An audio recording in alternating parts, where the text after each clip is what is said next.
El siguiente mensaje es una presentación del ministerio Tiempo de la Gloria de Dios.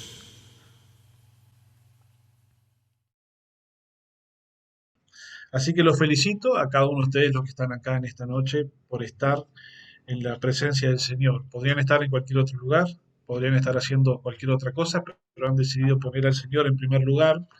Y cuando ponemos al Señor en primer lugar, toda nuestra vida es bendecida, toda nuestra vida es conducida por el Señor y es una decisión de la cual nunca nos arrepentimos. Así que, sin quitarles mucho más tiempo, voy a estar pasando a compartir junto con ustedes el mensaje que hemos preparado para esta noche. Este es el mensaje que tenemos para el día de hoy. Lo hemos titulado El valor de lo antiguo, redescubriendo el valor de lo antiguo en un mundo de constantes y vertiginosos cambios. A pesar de que yo tengo 35 años, tener que presentarle un mensaje a los jóvenes es todo un desafío, porque el mundo de hoy no es el mismo mundo que yo viví cuando tenía la edad de ustedes. La velocidad del cambio es tan presurosa que los zapatos que ustedes están calzando hoy no tienen nada que ver con los zapatos que yo me puse hace 15 años atrás. Pero a pesar de esto también me resulta desafiante comunicarme con ustedes, porque en lo que me es personal siempre fui un desubicado en mi tiempo yo. Incluso desde antes de conocer a Cristo, yo era el ejemplar aburrido de la clase, yo era el traga o el nerd, el que no tenía novia, el que no iba a bailar, el que no salía con los demás, en los deportes el menos destacado, por eso siempre lo ponían a atajar. Después terminé siendo muy buen golero, pero terminé siendo golero porque no era para nada habilidoso en el deporte. Eso como que siempre fui de no encajar, ¿no? Y cuando con 18 años y medio dije que me iba a poner de novio para casarme 2 años después, para muchos también eso les sonó a locura.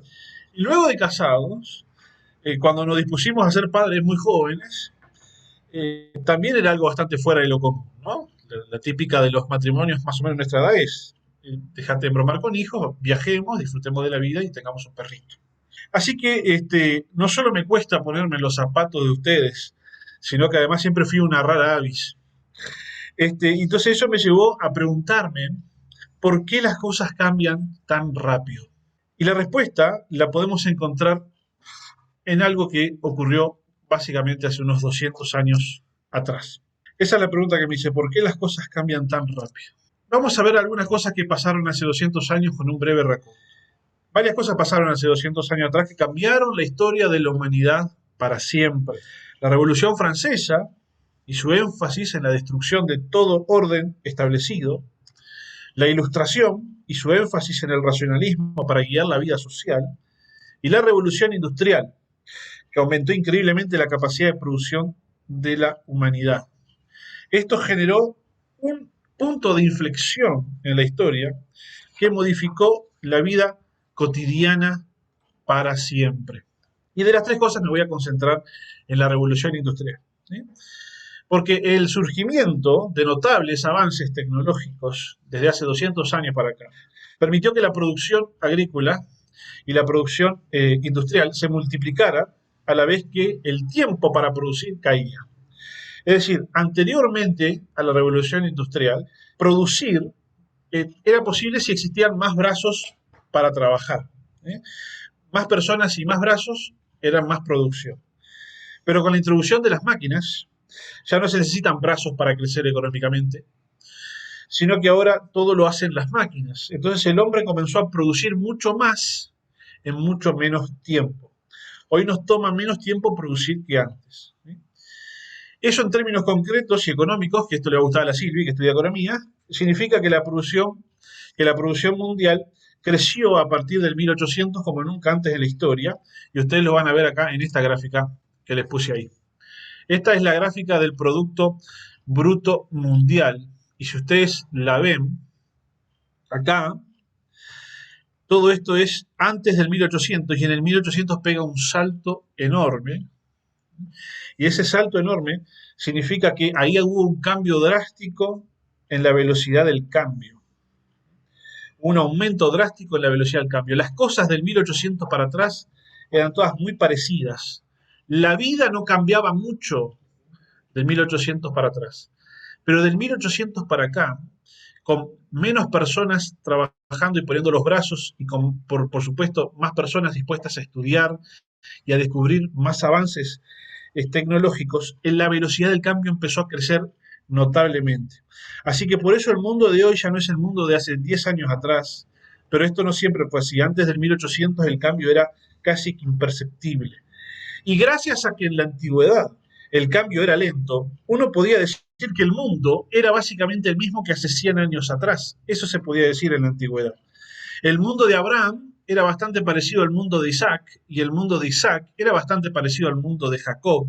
No había mayores diferencias. Por eso era natural en las sociedades antiguas que se le prestara reverencia y suma atención a los ancianos, porque eran los depositarios de un conocimiento acumulado que resultaba muy útil y valioso porque el mundo no cambiaba mucho. ¿Me vienen siguiendo? Por eso hay algunos mandamientos en la Biblia que llaman un poco la atención. Por ejemplo, estos dos que les puse acá. Éxodo 20:12. Obedezcan y cuiden a su padre y a su madre, así podrán vivir muchos años. Levítico 19:32. Cuando estén ante un anciano o alguien mayor de edad, muestren respeto y pónganse de pie. ¿A cuántos de ustedes les tocó en la escuela tener que ponerse de pie cuando entraba el director o cuando entraba alguna otra persona al salón de clase? A mí me tocó tener que hacer eso. Hoy yo creo que ya nadie lo hace, pero es algo que se arrastra, como acaban de ver ahí en la palabra del Señor, se arrastra de hace milenios. ¿Sí? La pregunta es, ¿por qué tanto énfasis en el respeto a los mayores en una cultura que de por sí ya respetaba a los ancianos? Y si bien la rebeldía hacia los mayores sin duda era una conducta posible en la antigüedad, como el caso de Sansón, como el caso de Roboam, el hijo de Salomón, actualmente se acentúa más que nunca porque el hombre tiene la sensación de que como el mundo cambia tan rápido, nuestros mayores no saben aconsejarnos. Y esto nos muestra cómo la palabra de Dios es un libro asombroso porque sus mandamientos siguen vigentes hoy y están más vigentes hoy que cuando se escribieron en su momento. Estos versículos parecen que se escribieron para el día de hoy, no tanto para el mundo que existía hace 3000 años atrás. Y esto nos invita a que reforcemos los mandamientos. Debemos inculcar el deber, hoy más que nunca, de respetar y de honrar a nuestros mayores, porque nunca antes hemos estado más vulnerables a violar este mandamiento. Vemos el mundo que nos rodea hoy, donde nuestros mayores muchas veces no logran adaptarse a las nuevas realidades, no entienden las tendencias modernas y eso nos da la sensación de que no están aptos para darnos consejos. Antiguamente se creía que la longevidad era una bendición de Dios. Si una persona llegaba anciano es porque Dios lo había bendecido para que así sucediera. Y ese hecho generaba el reconocimiento de que esa persona contenía una sabiduría dada. De hecho, hay un antiguo proverbio egipcio que dice: no te sientes cuando uno más anciano que tú está de pie. Era un precepto de gran importancia social. Pero una de las bases de la rebeldía hacia los mayores es esta, el exceso de confianza. Y precisamente el desarrollo de la tecnología genera una confianza tal en la capacidad del hombre que eso viene a quebrar todos nuestros fundamentos. El régimen moderno le da al hombre un elevado nivel de bienestar y eso le hace creer que ya no necesita de la sabiduría que proviene de los más adultos. Este exceso de confianza que el hombre tiene en sí mismo es la base de la característica de nuestra sociedad actual, individualista y permisiva.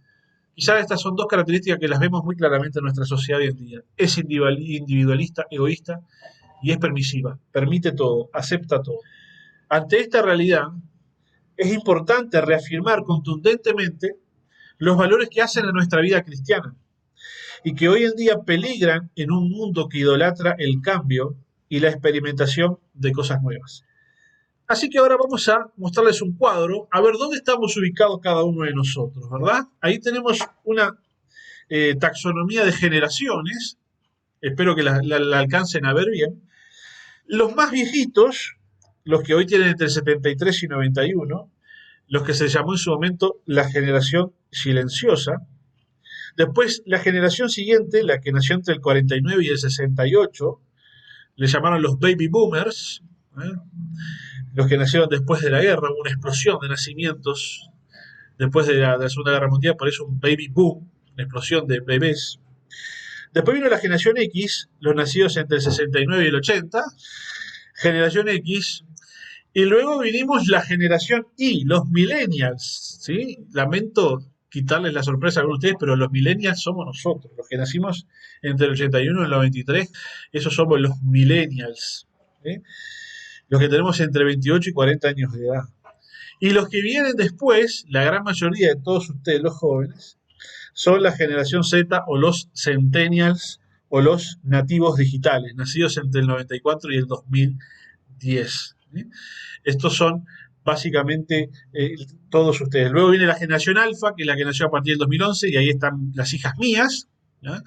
Y bueno, necesitamos que pase un poco más de tiempo para seguir dándole nombre a las generaciones. ¿Por qué le puse este cuadro de generaciones? Porque una de las cosas que les confieso que me preocupa muchísimo es que ustedes, los centennials, los jóvenes de esta época, son quizás la primer generación que no necesita del adulto. Ustedes son la primera generación que no necesitan de un adulto. Y presten atención acá, porque el mundo de hoy tiene todo el conocimiento a disposición de quien quiera, sin necesidad del otro. Basta que les demos a ustedes un dispositivo y una conexión a internet, y ustedes van a poder hacer todo lo que ustedes quieran por su cuenta. Las respuestas a todas sus preguntas están en Google. Los tutoriales para prácticamente lo que sea. Desde cómo fabricar una trampa para ratones o cómo encarar a mi hermano que me ofendió, todo está al alcance de ustedes sin necesidad de más nadie. Desde cuál es la mejor app para la lista de compras para el supermercado, hasta cómo superar el abandono de mis padres, las personas hoy en día tienen acceso a un conocimiento colectivo para casi cualquier tema, desde los más superficiales hasta los más profundos. Antes nosotros dependíamos de nuestros adultos para acceder al conocimiento, pero ustedes no. Ustedes no necesitan de sus padres. ¿Y qué digo padres? Ya ni siquiera necesitan a sus líderes o a sus pastores. De hecho, tiene mejores predicadores en YouTube. Un cristiano hoy puede arrancar el lunes con Dante Gebel, seguir el martes con Freyson, el miércoles pone a Cash Luna, el jueves va con Guillermo Maldonado, el viernes lo liquida con un concierto de Marcos Witt y el sábado algún sermón de Rick Warren traducido al español. El domingo se ven algo de Danilo Montero y no necesita ni siquiera de ir a la iglesia, ni de nosotros, para aprender. Nuestras mujeres no necesitan un retiro de mujeres o una reunión de damas, tienen a Yesenia. Y esto no es solo un riesgo para nosotros, como padres o como líderes, porque de alguna manera sentimos que los jóvenes se nos van de las manos, ¿sí? Sino que también es un riesgo enorme para ustedes, porque les hace caer en la ilusión de la autonomía. Y me refiero por autonomía a esa noción de que el individuo todo lo puede, sin necesidad de nadie. Y si llego a necesitar de alguien, lo contrato. Cosa de mantener bien frío el vínculo. La prosperidad económica, el avance tecnológico y todo lo que venimos refiriendo nos da esa sensación de seguridad, de que solo por mi cuenta puedo salir adelante sin necesidad de girar la cabeza para ver qué es de la vida de mi prójimo, y mucho menos la necesidad de que un adulto me oriente. Ahora, la pretendida autonomía o el hacer lo que uno quiera, ignorando la palabra de Dios, sabemos que trae sudor, espinas y lágrimas, donde antes había paz, reposo y paraíso. Y eso lo vamos a ver con detalle a continuación, fue lo que le pasó a Adán y Eva. La soberbia de la pretendida soberanía puede arrebatar un hijo de un buen hogar y llevarlo a ser un paria en una posilga, como lo vimos en el caso del hijo pródigo. El hijo pródigo, ¿qué pidió? Prosperidad. Papá, dame la herencia. Y cuando tuvo la herencia, después fue y la desperdició toda y terminó viviendo mal. ¿Por qué? Porque antes de la prosperidad viene propósito. Anótense esto bien claro. Antes de la prosperidad viene propósito. No es quiero prosperidad, porque con la prosperidad viene la falta de límites. Siendo próspero, hago lo que quiero, no tengo limitaciones. Hay que tener mucha madurez para tener prosperidad y sobre todo un sentido claro del propósito. La anarquía le roba a los padres a los hijos, arrastra a la gente del honor a la vergüenza. Donde reina la anarquía, hay asesinato, hay hurto, hay lucha, hay guerras, hay caos, hay pobreza, hay adicciones, hay odio, hay rencor, hay conmoción, hay maldad, hay oscuridad. La anarquía destruye a los individuos, a las familias y a las sociedades. En el reino de la anarquía hay un torrente de dolor, de enfermedades sexuales, de vergüenza, de desesperanza. Y hoy quisiera mostrarles un poco por qué considero que eso es una ilusión y por qué debemos estar atentos a no caer en esa trampa. Pero para eso vamos a arrancar por el principio, preguntándonos ¿para qué estamos acá? Encontrarle una razón y un sentido a la vida es fundamental. Y cuanto antes mejor, porque el hombre suele invertir demasiado tiempo, años de su vida, en tratar de encontrar la respuesta a esa pregunta. Y créanme que esa es una labor muy fatigante.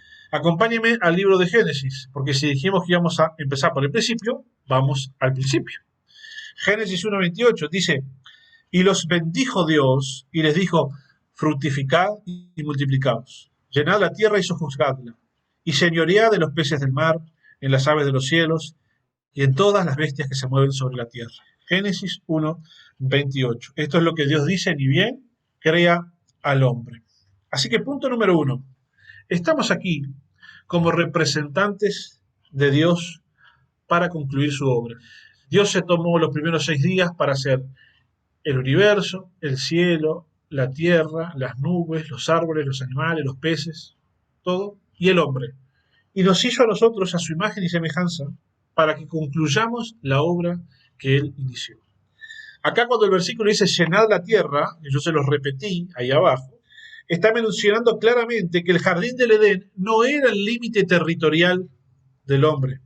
No se suponía que el hombre y la mujer, creados por Dios, debían permanecer dentro del Edén y no salir de él.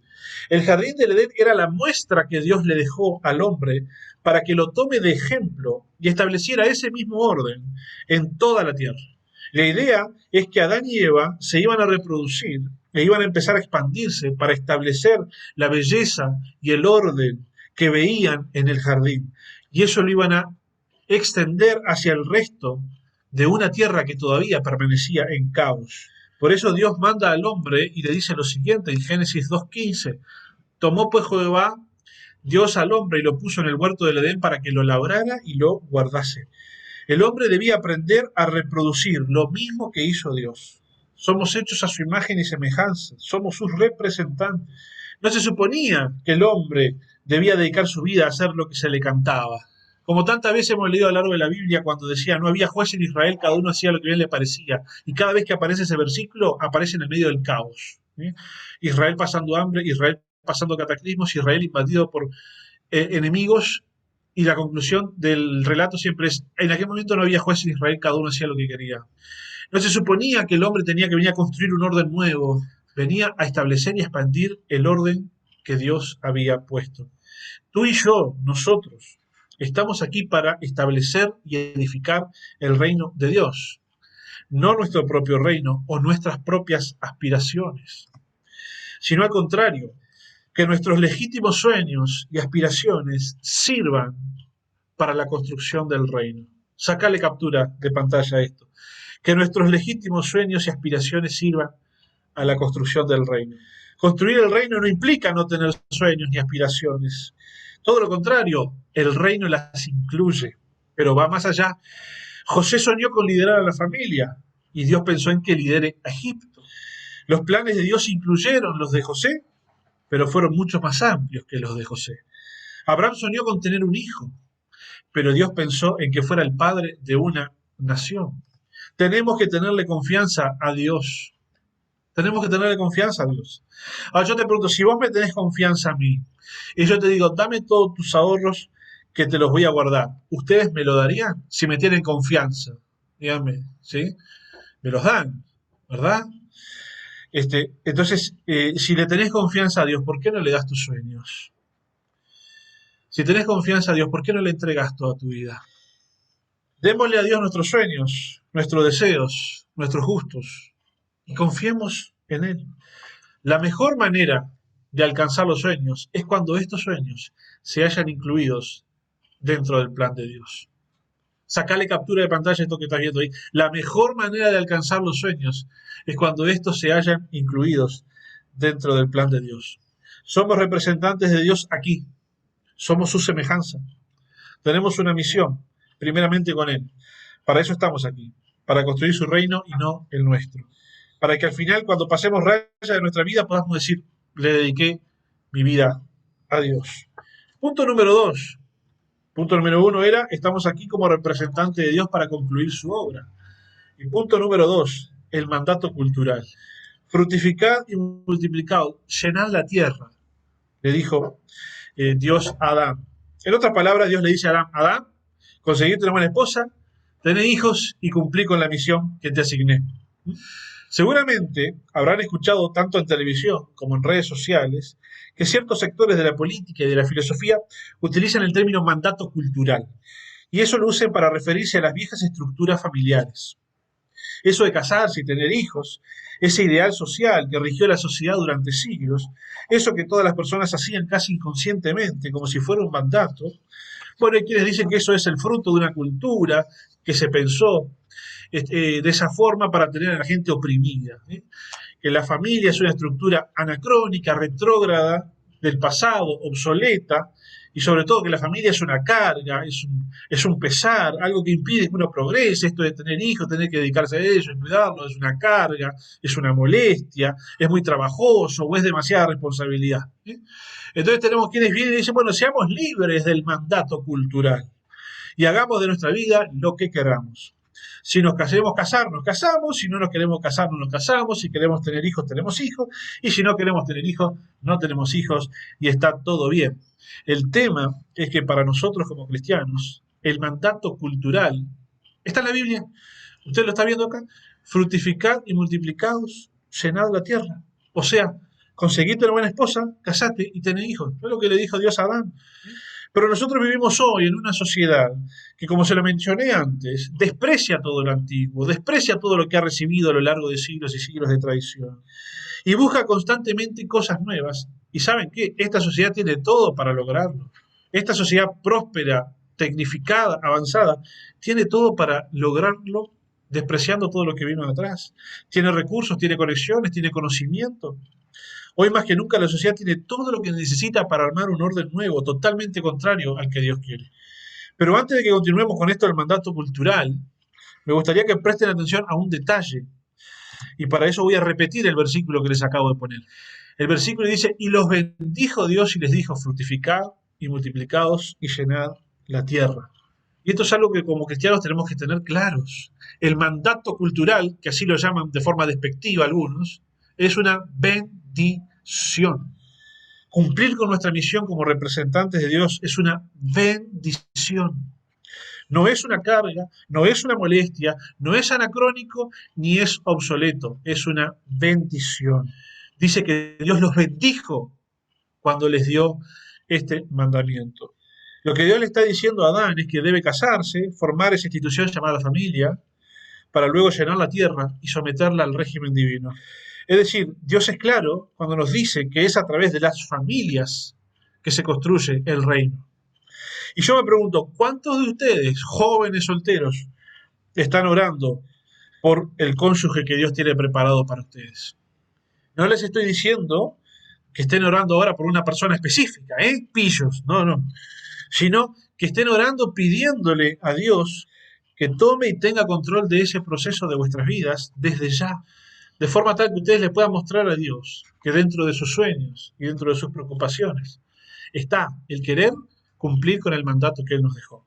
No hay mejor acto de adoración a Dios que esa oración, porque le estás diciendo a Dios que querés cumplir con sus propósitos para tu vida, que no querés que tu vida como una pertenencia tuya para hacer lo que se te cante, sino que querés ofrecerle tu vida a Él para que se cumplan sus propósitos. Esto no significa que ahora cada uno tiene que salir corriendo a buscarse una pareja, ¿verdad? No, suave, aflojen un poquito, ¿eh?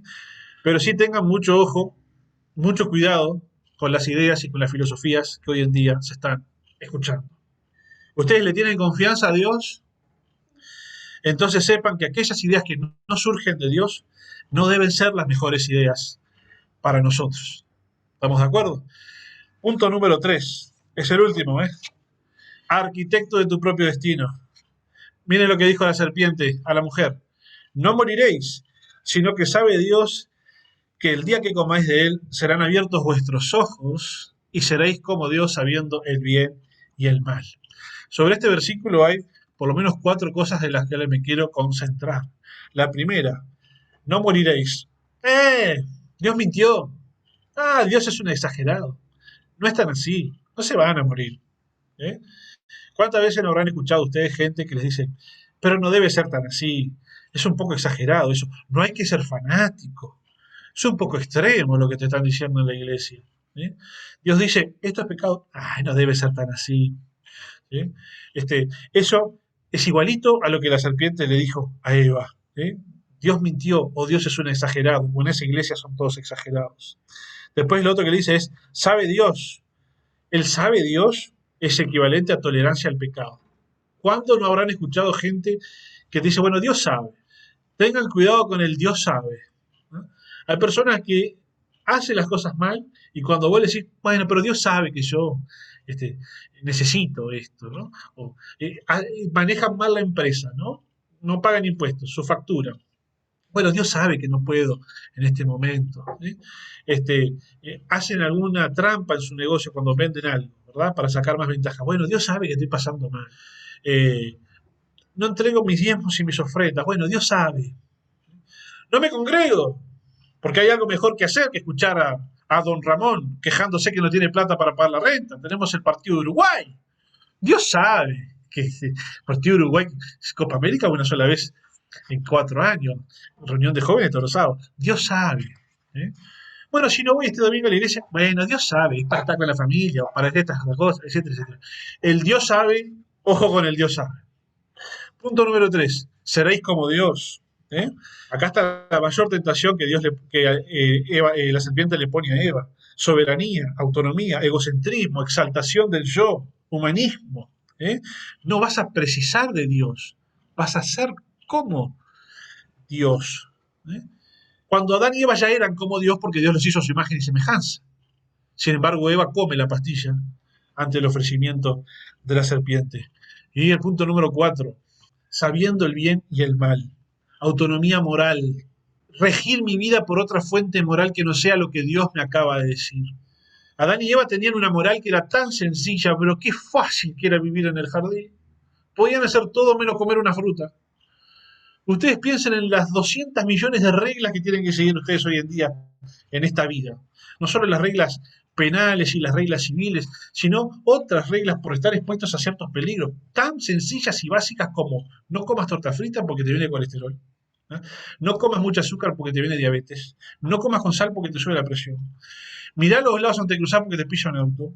Lavate los dientes porque se te carean. Es decir, son 400 millones de normas y encima con la pandemia. Ponete alcohol en gel cuando salís, cuando entrás, cambiate la ropa, bañate, pasate a hacerte el cuaternario de amonio que hay que tirarle a todas las cosas.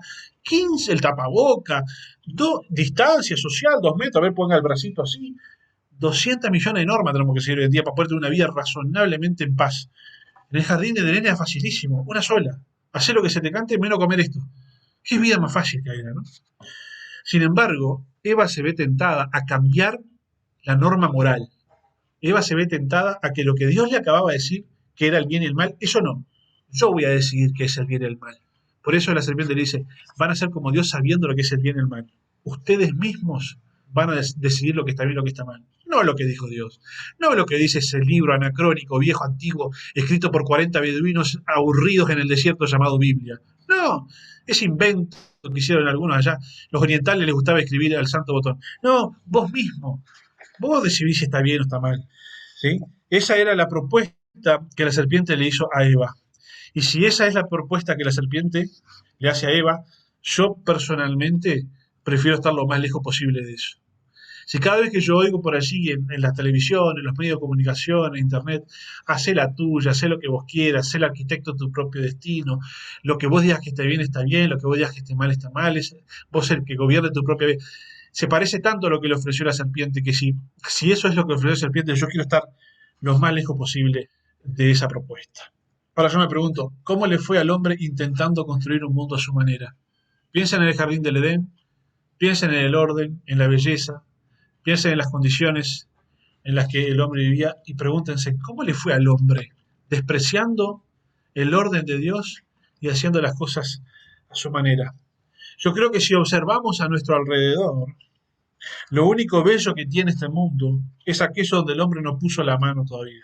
La naturaleza, las flores, el sol, un paisaje, un atardecer, el canto de los pájaros.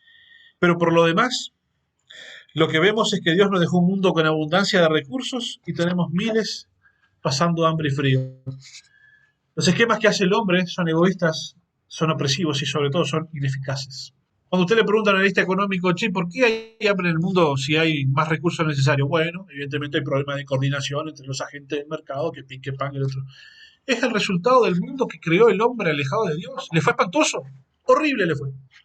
Cuando podríamos tener un mundo maravilloso si simplemente Adán y Eva se hubiesen dedicado a replicar lo que había en el Edén hacia el resto de la creación. Ustedes saben que la Revolución Francesa y la Ilustración, sobre las cuales no nos detuvimos hoy, nos prometieron que íbamos a poder construir un paraíso sin necesidad de Dios, únicamente con el uso de la razón. No lo lograron.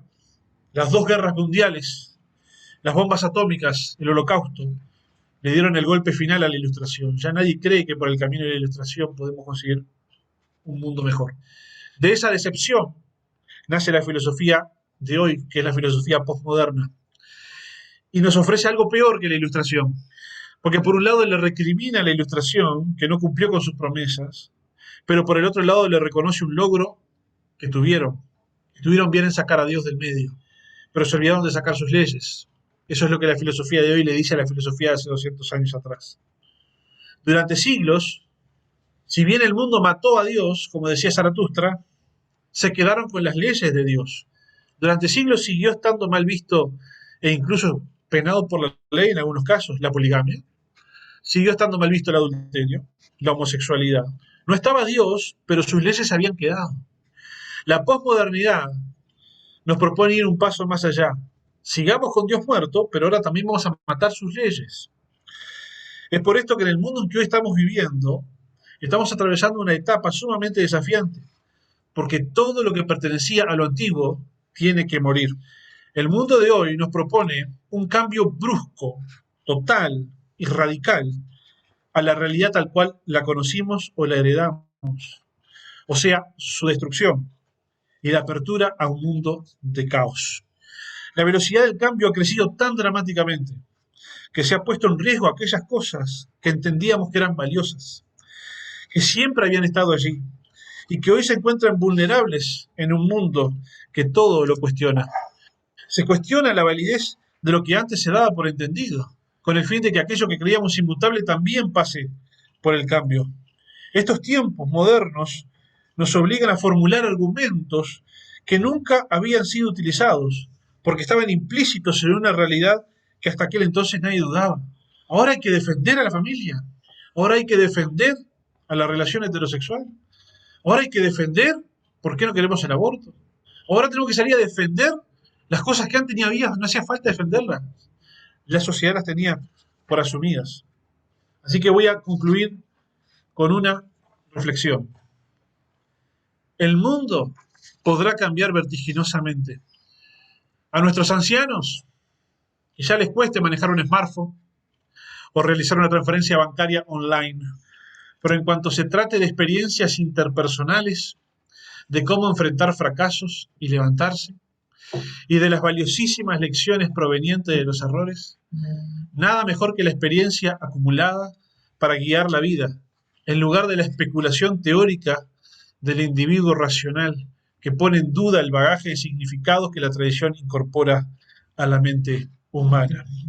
Mi recomendación para que construyan una vida sólida y buena: amor por la obra de Dios, dedicación a la obra de Dios, oración a Dios y pasión por la palabra de Dios. Se les voy a decir de vuelta: amor por la obra de Dios, dedicación a la obra de Dios, oración a Dios y pasión por la palabra de Dios. Y nada de esto se logra si no somos fieles en congregarnos. Porque ¿en qué otro lugar aprendes de la palabra de Dios? ¿En qué otro lugar mostrás tu amor por la obra de Dios? ¿En qué otro lugar te dedicas a la obra de Dios? Si no es siendo fieles en el congregarnos. Muchas gracias. Si tienen preguntas, dudas, debates, comentarios, por fin terminaste. Qué aburrido. Fue una presentación del Ministerio Tiempo de la Gloria de Dios.